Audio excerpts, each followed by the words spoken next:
زمانو من هغه قوم یو چې کوم قوم الله پاک د قرآن شریف د پاره منتخب کړي. الله قرآن شریف کې فرمایي زمون د امت متعلق چې دا هغه امت دی چې دا ما منتخب کړه څه د پاره د قرآن شریف د پاره. قرآن شریف د الله کلام دی، د خدای پاک خبرې دي او د حضور پاک عظیمه معجزه ده. اندازه ولګوئ چې خبرې د خدای وي، با برکته ذات او معجزه د دواړو جهانو د مبارک سردار وي. او الله وی د دې کتاب د پاره ما تاسو چوناو کړی، تاسو مې منتخب کړی او بیا دا کتاب مې در کړی. یعنی دا صفتوک خدای نه دی کړی، بالخصوص د دې امت انتخاب الله کړی دی. بالخصوص د رسول الله صلی الله علیه وسلم د امت انتخاب سره شوی دی د قرآن شریف د پاره کړی. مونږ ډېر زیات په غلط فهمۍ کې پراته یو. مونږ وایو که مونږ پیدا د دنیا د پاره یو او د دنیا د کاروبار د پاره یو او کارخانې لرو، سړکونه به جوړو او دا به کو، دا د دنیا نظام دی، دا به کې ورسره، خو دا ستا مقصد د پیدایش نه دی. ثم اورثنا الكتاب الذين اصطفينا من عبادنا. ټول امت په دې متفق دی چې دلته د کتاب د قرآن شریف مراد دی. دا مونږ چاله ورکړه؟ دا هغې خلکو له چې دا ما په دې ټول مخلوق کې چوناو کړي دي، منتخب کړي مې دي. مونږ هغه خوش قسمته قوم یو. لیکن دې قرآن له مونږ توجه ورنه کړه. د قرآن چې کوم حق دی کما حقه هغه مونږ ادا نه کړ. مونږ وایو که قرآن ته مونږ کېناستو مونږ به د لوږې مړه شو. مونږ ډاکټر ولې نه جوړېږو، انجینیر ولې نه جوړېږو، تنخوا بالو. افسر ولې نه جوړېږو، تنخوا به ښه ډېره میلاویږي. خپل تجارت او کاروبار ولې نه کوو، دوبۍ ته ولې نه ځو، دکان ولې نه کوو، کارخانه ولې نه کوو، دا خو به تنخوا میلو شي. نو که زما بچی مولا شو یا قاري شو یا حافظ شو، دی به خوراک د کم ځای نه کوي، د ده خو تنخوا به هم نه. دا زمونږ خام خیالي ده. زما قسم په خدای جومات کې ناست یم چې عزت او جن او ډوډۍ او دولت د الله سره دی. چا سره د ډوډۍ وایې؟ داسې نه شوق سره وایې؟ رزق د چا لاس کې دی؟ عزت چا سره دی؟ دولت چا سره دی؟ جن چا سره دی؟ رستو ملګري شوق سره وایې. روغ صحت چا سره دی؟ جنت چا سره دی؟ ام من شیء الا عندنا خزائنه. الله وی د هر شي خزانې ما سره دي. وما ننزله الا بقدر معلوم، په یو خاص اندازه مونږ وی نازله. او دا څومره نعمتونه چې دي، دا زموږ روغ صحت ته خدای راکړی دی، سترګې راکړي دي، غوږونه یې راکړي دي او دماغ یې راکړي دي، او دا څومره ښکلي نعمتونه دا چا راکړي دي؟ وما بكم من نعمة فمن الله. نو چې یو انسان د خدای قرآن ته ناستی او یا خپل بچی د خدای قرآن ته وبخي، نو الله به رزق نه ورکوي. یهودي له خدای ورکوي چې د خدای دشمن دی، عیسائی له خدای ورکوي چې د خدای دشمن دی، مشرک خو خدای ته کنځل کوي. چې څوک خدای له شریک ګوري، رسول الله مبارک فرمایي، حدیث قدسی دی، ابن آدم یسبنی ما ته کنځل کوي. دا ولا مناسب نه دی چې ما له کنځل کوي. چې څوک وایي خدای زوی دی، عیسی علیه السلام یادوي، دا خدای ښځه د بیبي مریم یادوي. قسم په خدای الله وایي دا ما ته کنځل کوي. هغه کنځل مارو ته چې خدای ته کنځل کوي، بیا خدای روزي ورکوي. نو چې د خدای قرآن ته ناست دی، الله به روزي ورکوي که به نه ورکوي؟ رزق خدای سره. دا ټوله زمونږ خام خیالي ده. روزي به د کم ځای نه، یو ډوډۍ به د کم ځای نه. قسم په خدای عزت الله سره. وما من دابة في الارض الا على الله رزقها. هر ګرځن د شپې زمشي چې په ځمکه ګرځي، حسر سره الله وی روزي په ما ده. الله یبسط الرزق لمن یشاء ویقدر. الله وی چې زه غواړم روزي فراخه کوم او تنګوم. ډوډۍ برته پرته یو خدای در باندې بنده کی روزي در باندې تنګ کی بیا وسکه ته به پرته ای. زما یو دوست دی په دې پیښور کې اوس مړ دی الله دې وبخي خسړې مال یو ځل دعوت کړو او زما د برکت بلا علماء نه کار خلک هم راغوښتي لوی مجمع جوړه کړې او هوټل نه قیمتي خوراک راغوښتي ښه قیمتي خوراک د هوټل نه مختلف قسم. ما وی دا دونه تکلیف دی ولې کړی وی دا اوس هم په تاسو کم دی او ما سره ناستو روټۍ لګېدلې وه پکې هر قسمه نعمت د خدای او دې غریب دی د کور نه په ټیپن کې یا په ډونګه کې سپینې مهې راوړې سپینې مهې ورته کېښود مې دا چیلي ګډان دا تا چې راوړې او دا قسم قسم سبزیانې او هر څه پکې دي دا ته نه خورې لږ وخوره موږ سره. ما ته وی مولوي صاحب که لږ مې وخوړل اوس په هسپتال کې پروت دی دا زما نه ارزمېږي. وی زما دقه خوراک دی سپینې مهې مالګه پکې نشته مساله پکې نشته غوړي پکې نشته. درته به اوښی خدای پاک چې دا روزي د خو نه در کوم بیا به څه کې رزق برته پروت دی په فالج به دې ووایي سپېمو کې به دله پیپ واچوي او په هغې به درته جوس در غورځوي بیا به څه کې ښه دولت ته دی بنګله دی ده او ښه مالدار دی رزق به دې دا شي بیا به څه کې ولې خام خیالی کې من پراته یو. ان الله هو الرزاق ذو القوة المتین. روزی رسان اللہ دی مارانو لے ورکی داغا مناسب مارغانو لے ورکی داغی مناسب کبانو لے ورکی داغی مناسب اونو لے ورکی داغی مناسب. یہ سوک دا خدای قرآن تا ناستی اغلبنا ورکی ورکی. زمونږ د حضرت امام ابو حنیفه رحمت الله علیه یو شاگرد مشر شاگرد امام ابو یوسف رحمت الله علیه دا د امام ابو حنیفه رحمت الله علیه مشرانو شاگردانو د ده نوم یعقوب و یعقوب. هوټل کې به کار کو صاحب دا خلکو ته دې زمانه کې ډوډۍ ږدي چیک دی هغه زمانه کې به پی خلکو ته ښودل روټۍ به یې کېښوده او لسی مسي به یې ښود. یو ځل امام ابو حنیفه رحمت الله علیه ته د پیو یو ګیلاس راوړل په هغې د امام صاحب خوښ شوي وه قصه اوږده ده راته نه او مور به لېږه رنګسادی له چې د رنګسادی چای له تک د امام ابو حنیفه رحمت الله علیه مجلس ته راغی او کېناست. هلته څه دي هلته قرآن بیانېږي او د پیغمبر سنت بیانېږي د قرآن نه مسله وباسه او د حدیثو نه مسلې وباسه. یاره دا زه څه کوم یعقوب یې نوم دی ښه وروسته د ابو یوسف جوړېږي دا زه څه کومه هوټل کې خلکو ته چای به ږدم چای خو نه خو لکه پی به ږدم ډوډۍ به ږدم زه به رنګسازي زده کوم. دا مولیان صاحبان خو ښه سپینو جامو سره په جومات کې ناست دي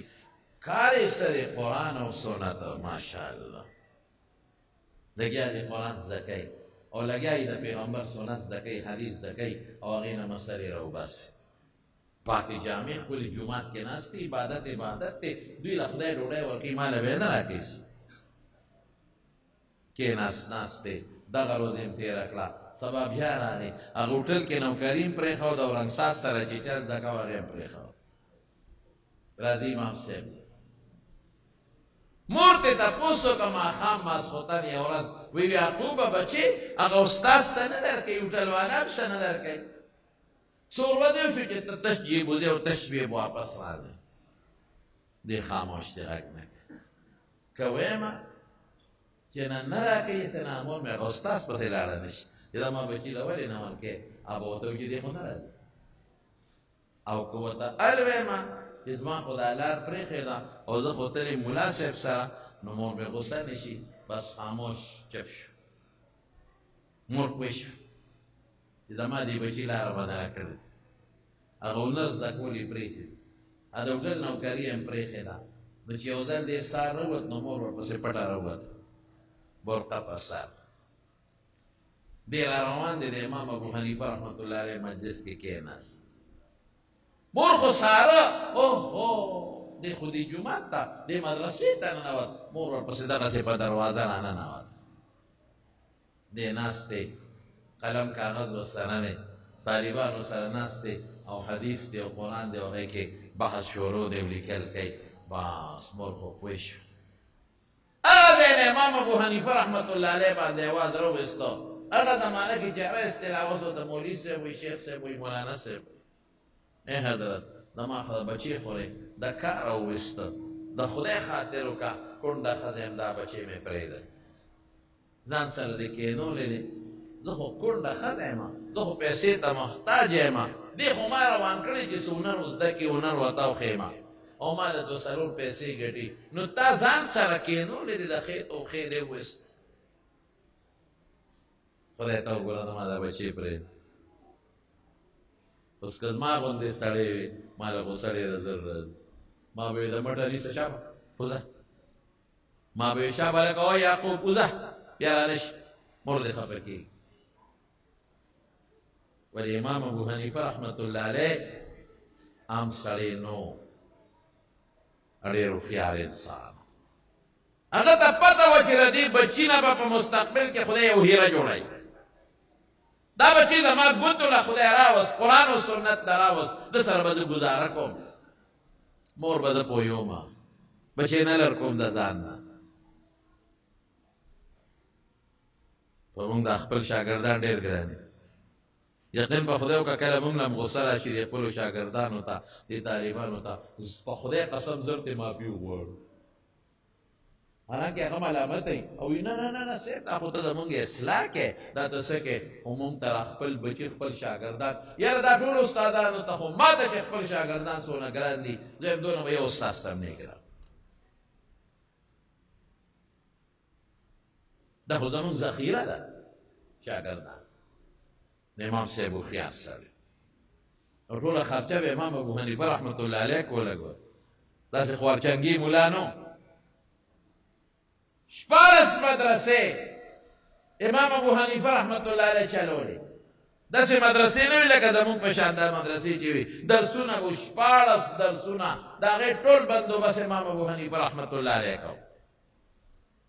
د دې علماو تنخواګانې د علماو له پیسې به امام ابو حنیفه رحمت الله علیه ورکولې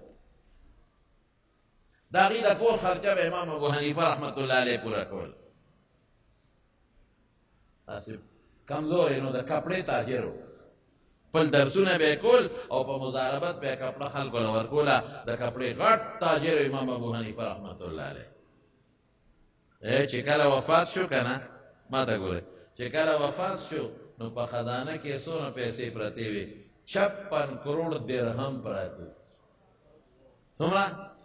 56 کروڑ پاکستانی روپے نه درهم پتہ نیسته جو درهم به په 50 روپے که 80 روپے به شرعي درهم 3 ماسه او 1 صحیح 1 پټه 5 رتی دا درهم د سپینو زرو حساب لګوي دا بسونه جوړیږي یو درهم دونو مالدار دا په کاسو ډکې روپے به په لارو کوڅو کې په غریبانو ویشلې کونډو لا یتیمانانو لا مسکین مولا هغه په زمانه کې نو چې پته به ولګېده چې دا مولا خو مسکین دی او دا خو فقیر دی د سره خو څه نشته بس خفیه خاموش طریقې سره د هغه مکمل ذمهداري به امام ابو حنیفه اخیسته چې جایې هغه خلق ولې نه چې کوم د امام صاحب سره په بعضې مسایلو کې مخالف ولي نو الله د رضا دپاره نو هوښیار سړی نو چې کله ورته دا ابو یوسف مور وی زما دا بچی دې برباد که دا بچی خوشې که ما ته پرېږده چې ما له هنر زده کړي ما له 100 روپۍ ګټي امام صاحب ورته وی زه ورته هنر ښیم که نه وی ته ورته څه هنر ښی نیکبختې وی زه ورته داسې هنر ښیم چې بیا به د چلغوزو او د پستې او د بادامو الواګانې خورې پلودې به خورې زه د طالبانو امام صاحب ډېر هوښیار داسې شی ورویشته که نه د الوا نوم یې ورته وانخېسته الوا ته خو فورا د سړي په خوله کې لاړې راځي د چکو الواګانې به خورې د هغې خوله کې لاړې رالې د امام ابو یوسف د مور کوم ځای لاړې رالې ګوره دا الفاظو ته ګوره وی د هنر به کله زده کوي دی ونه وی چې دا څه هنر دی خلق خدا تپوسو کنه څو هنر دی؟ نه خبره ده الوا راله وایي د هنر به کله زده کوي، یعنې الوا به کله خورم. تاسو خو پرې مونږ خلک بدنام کړي وایي د مولیانو الوا ډېره خوښه یې. مې او تاسو ډېران ته وغورځو نه. یو شادي حال کې چې وادي څلور پنځه پکې مولیانې غریبانان او باقي ټول تاسو یې، هغې غریبانان په شریکه یو پلیټ وخورئ او باقي دا غونډ دیګونه تاسو وخورئ او د مولا الوا خوښه ده. د مولا خوښه ده، ستاسو نه ده خوښه، زمونږ خوښه ده. الحمدلله زما خو ښه پوره خوښه ده الوا. اوس خو خیر ډاکټر وایي ډېره به نه خورئ خو خوښه مې ده خورم یې. الوا مزیدار شي. ما یو ځل په درس په بیان کې ویل مې مونږ چې الوا خورو زمونږ ثواب کېږي او عوامو ته مې تاسو چې خورئ ستاسو ثواب نه کېږي. یو بابا وي ځان ته ترخزو واله که نه خو یو دیګ کې پخه ته خورئ ثواب کېږي او چې مونږ خورو ثواب نه کېږي. ولې ستا راله جنت راغلې ده او زمونږ دا چې تر بل ملک نه راغلې ده. ما وی نه، مونږ چې خورو نیت دی چې دا د رسول الله مبارک خوښه وه. كان رسول الله صلى الله عليه وسلم يحب الحلوى والعسل. د حضور پاک دو سیزونه خوښو، یو الوا یو شات. نو د پیغمبر د عادیات په اتباع زمونږ دپاره مستحبه د عبادت دی. نو مونږ په دې نیت وکړو چې زمونږ د حضرت انس به کدو خوښو. وی حضور پاک سره مې روټۍ خوړه، وی قسم دې د کدو ټنګرۍ خوښې وې ما به ورته مخې ته یې ښوده. وی لا ازال احبه، د هغې نه پس مې کدو ډېر زیات خوښ دی. مې زمونږ ثواب کېږي تاسو نه کېږي. الوا ښه شی. ما د یو ځل چې الوا راوړه هغه هلک ډېر صفت وکړو، دا مې مور تا له خپله جوړه کړې ده او پکې دا چکې چولې دي. واقعي هغې الوا ته چې ما کتل نو مې خدای کله به خورم ډېره مزېداره وه. نو چې ما ځان ته راښکه ما ته یو ملګري زه راخوا کړو تا ته خو شوګر ډاکټر نه وي چې دا به نه خورئ الوا به نه خورئ، شوګر زیاتوي. مې څونه به زیاتوي چې دا اخرم زه به ټول پلیټ خو نه شم خوړی خو دوه درې مړۍ به خورم. څونه شوګر به زیاتوي، یو درجه به یې زیاته کړي، دوه پنځه لس درجې دې زیات کړي مرم تی نه. او مې چې دا نه خورم ټینشن مې قسم په خدای پیدا کېږي. ټوله ورځ به او سبا پورې په سوچ کې پروت یم چې هغه الوا به سیږم. ټینشن سره شوګر هم زیاتېږي، بلډ پریشر هم ورسره زیاتېږي، د زړه اټیک هم راځي. دې خوا که د خدای بنده خورئ نو پرهیز پکې مه کوئ په الوا. زه خو خپلو شاګردانو ته ویم اسې مې پرې خلکو بدنام کړی یې نو که د الوا پلیټ درته چا کېښو غونډ دې خلاص نه کړه سرمن به دې وباسه. خورئ الوا. نن هم د مولانا محمد مستقیم صاحب په پروګرام کې الوا پراته وه، مزې مو پرې واخیستې، ډوډۍ پسې مو وخوړه. بهر کې زمانونو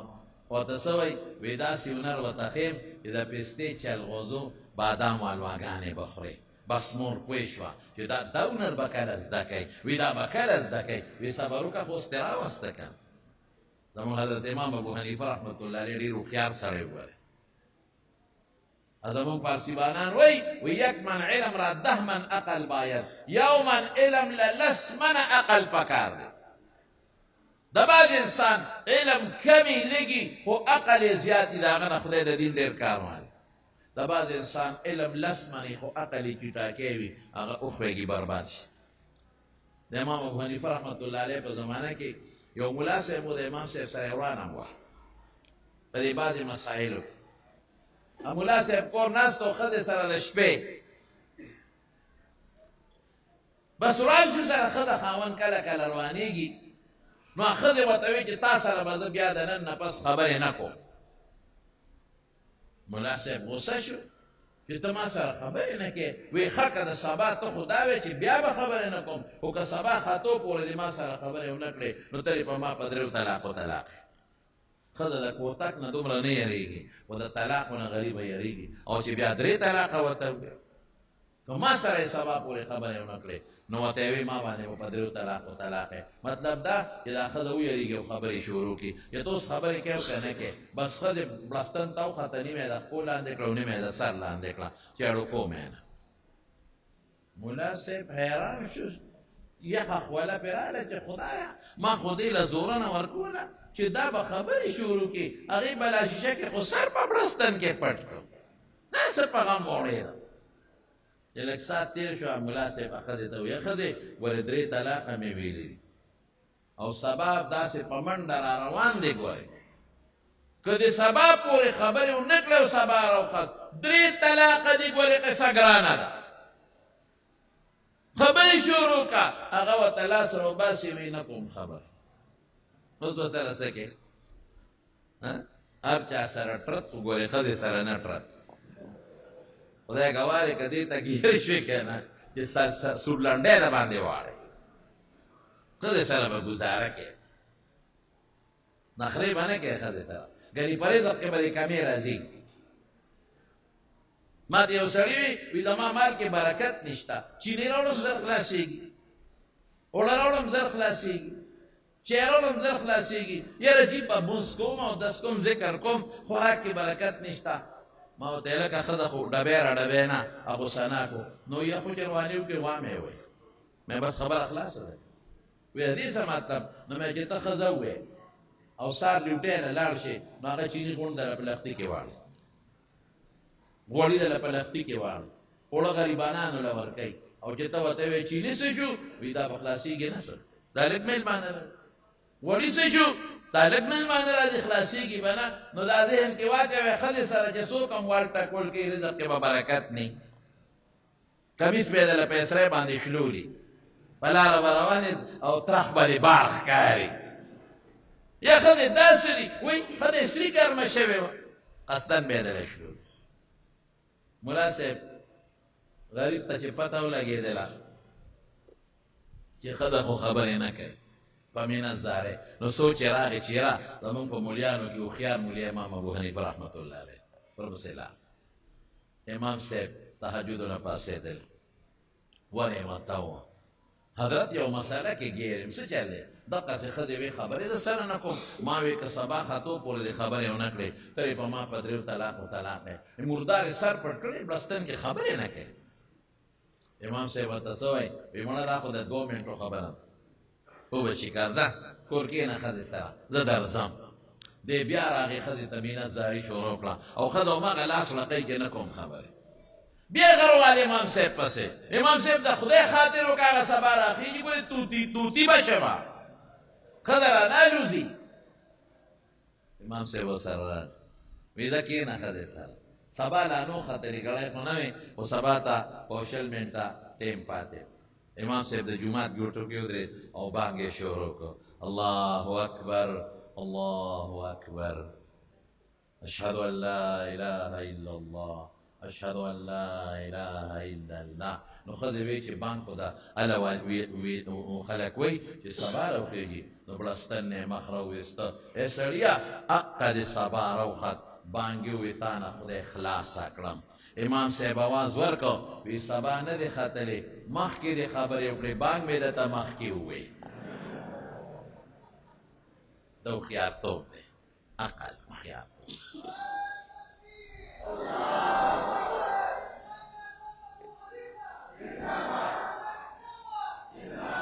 تمارونو حقیقت دا دی زموږ علما خو ډېر تېر شوي دي ډېرو علماو دورې کړي د خپلو شیوخونه ډېرو علماو بخاري او ترمذي ویلي کلک کلک علما تېر شوي دي